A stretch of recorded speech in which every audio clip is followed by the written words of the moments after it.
everybody. Welcome. Hi. It's a wonderful Saturday over here in Italy, and I have got the lovely Sally with us all the way over from the US of A. Hi, Sally.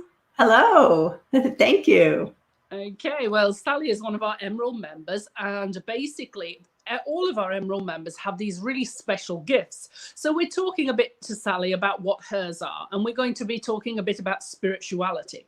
So I've got some questions here for her, and she's going to be fabulous and answer them for us. Okay, so number one, can you give us an overview of what science tells us about spirituality? Yes. So let's start with a little bit of history. For the past 100 years or so, we have lived under the impression that Newtonian physics is the truth. And it's a very deterministic, mechanistic universe, cause and effect, right? And we're all substantial material beings. What quantum physics tells us is that we are energy. It's not only the spaces between the protons and the neutrons and the electrons, it's the protons and the neutrons and the electrons themselves that are energy. They're just like tiny tornadoes of energy whirling around, and that's what makes us up. We are the very stuff of which the universe is made. And so it's fascinating. It changes everything, right? Absolutely, absolutely. Great. Yeah. Okay, so why does it matter what we believe about the nature of the universe? Well, first of all, because, do we live in a deterministic universe where everything is cause and effect and it's all predetermined, as if we have this great prime mover? That's what all the theology people and the philosophers talked about for hundreds of years. What's the prime mover, right? The prime cause, that great mechanic in the sky who set everything into motion and then now just sits back and watches it play out. Or do we live in a world of quantum physics where we actually participate in the creation of the universe and in the creation of our own reality as we go along? It's all a matter of choice and free will. Are we pre-programmed even down to our DNA? And so we have to manifest what that tells us with our behavior and our health and everything else? Or are we participants in the whole process of creating who we are and who we are becoming? Okay, and what do you think we are? I believe that we are spiritual beings having a human experience, just as Teilhard de Chardin said. We are not human beings having a spiritual experience. And I think the quantum physics bears that out. If I describe to you a presence in the universe that was here before and will be here after, and it is the very basis of what lives and breathes and moves and gives us being, and it connects us to everything else and everyone else in the universe, to the far reaches of the universe where we can communicate instantaneously, regardless of distance. What would you call that? What would you call that? Yeah, spirit, right? God, creator, whatever name you give it. Yeah. And I have just described the physics concept of the 0 point field.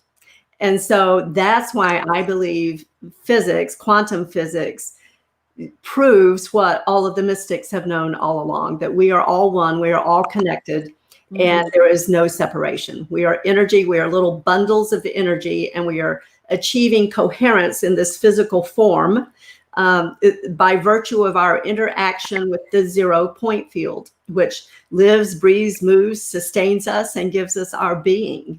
And that's, there may be some people who read quantum physics and don't make that conclusion, and yet that's the conclusion that I reach. That's the conclusion that a lot of other people reach. Absolutely, absolutely. So what benefits will someone get from changing their beliefs? First of all, it gives you free will. It restores your choice about the life you want to live. There is a whole hierarchy of science. And in the reboot program that I just developed, I talk about that. I start with math, which is the language of science, and then physics, which we just mentioned, and then vibrational chemistry, which then leads us into epigenetic biology. We're beyond our genetics, right? We actually, our cells eavesdrop on our thoughts, and then they manifest what we're thinking. So watch your thoughts. And then we move into the realm of energy psychology.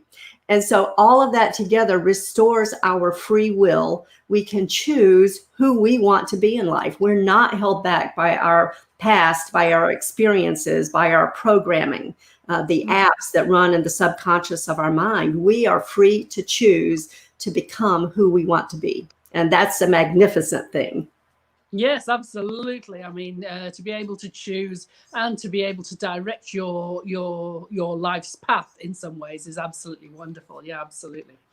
Okay, so how would you guide someone on this journey to live with free choice and create the life that makes them come alive? Yeah. So when people first kind of stumble across this whole thing, and usually it is that way, we're not taught this. They don't teach this in school. I didn't take any of this in college or law school or any place else. You have to actively seek it out. And when we have the spiritual awakening that we've talked about before, and a lot of people have shared their experience, sometimes we're still kind of lost with what's next. And so we have changed the content of our faith and how we talk about it, faith in the sense of how I find meaning and purpose in life. Mm-hmm. And yet we still have those old structures of our faith that we bring with us from our upbringing and our religious teaching and family and society, right? And so, we may talk about it in new words, and yet we still have those limitations. And so what I do is help people understand the true depths and the true possibilities that come with that spiritual awakening, that we're not going to just put new wine in old wineskins, right? We're going to get new wineskins. We're going to be new people, and we're going to express it in ways that we never dreamed of before.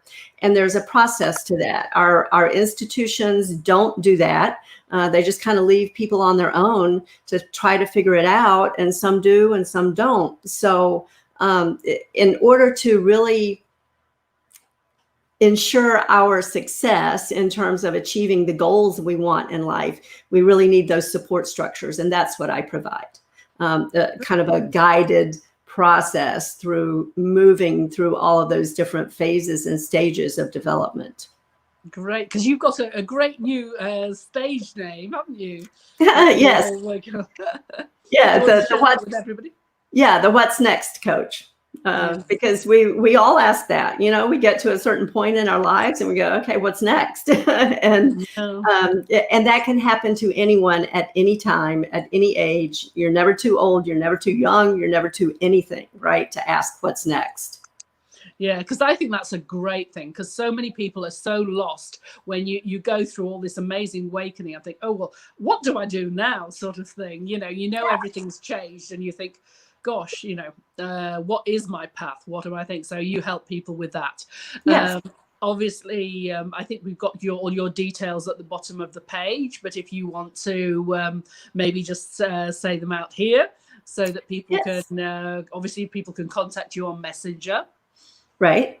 Absolutely. So I have a Facebook page for my coaching business. It's called Sally Wagner Intentional Life Coaching. So if you just type in Sally Wagner, you'll find it. And then I have a website. It's intentionallifecoaching.net. Superb. Well, that was lovely to find out a bit more about you and a bit more about your values and things. So that was absolutely wonderful. Have you got anything that you'd like to close on? I would just say surround yourself with people who will support you. That's important.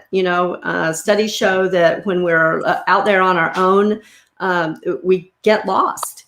We have an 80 to 90% failure rate with whatever we're trying to accomplish in life. And yet when we put support structures in place, we can increase our success And I'm not talking about material success. I'm just, spiritual success, success in life, whatever that means to you. We can increase it up to 76%. So don't do it alone. You're not a lone wolf. You're not the Lone Ranger out there. There are people who will help you and support you. And so find those people and help them help you.